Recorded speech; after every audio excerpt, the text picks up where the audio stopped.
What's going on, guys? My name is Nelson Molina. I am a director, DP photographer.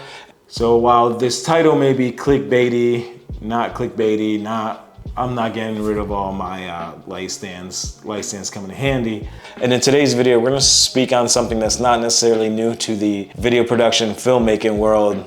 But I just recently found out that the construction world has its very own form of these. It could save you a few dollars, and I'm gonna go and talk about the pros and cons of both. And maybe you guys that don't have a huge budget might be able to utilize the construction version. So what am I talking about? Well, Wallspreaders. To be quite honest, these go by two different names.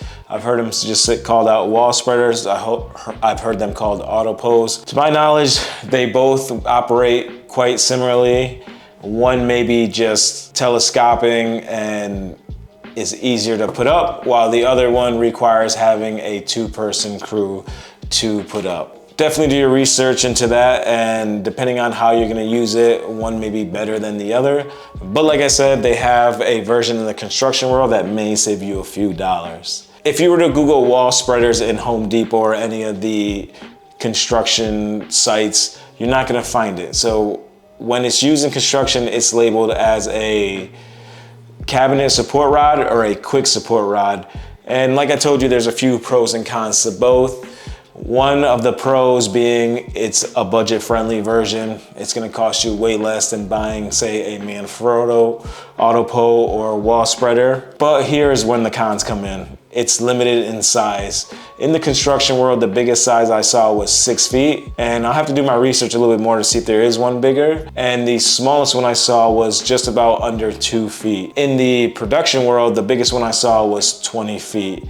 So that's gonna be mainly your biggest difference, is the cost and the max length of the thing. When it comes to the ratcheting system or the spreading mechanisms, they're quite similar. I think you do have some pump style ones where it operates on a rail system. That's just gonna vary, but each of them come with a pad at the end, so when it actually touches the wall or comes in contact with whatever you're mounting it to. So that's gonna be quite similar. As far as weight, I haven't really looked into weight too much. I assume, like ladders, you might get a lot of fiberglass and aluminum versions, and that'll save on weight. I've never tried one, full disclaimer. I have not tried any of the construction ones. However, I will be buying a few, as I have found some uses for them that I want to try and test out. So maybe later down the road, I'll make another video testing those out. But I thought I'd share with you guys about the construction version. Now, going back to the Wallspreader and autopose for video production and so forth, they can be used in many ways. One is like how you see it right now. I have it in my living room. I have an overhead light, which is a Zion Mullis X100, and it's basically just spread across the wall, because I didn't want to mount anything to the ceilings or anything like that, or nor did I want to have the floor with a lot of stuff. If you look at a lot of behind the scenes on shows and stuff on set, you'll see how they're used there. Now I know there's several options when it comes to that, so just do your research on what it is you'll most likely use. For me, one of the things that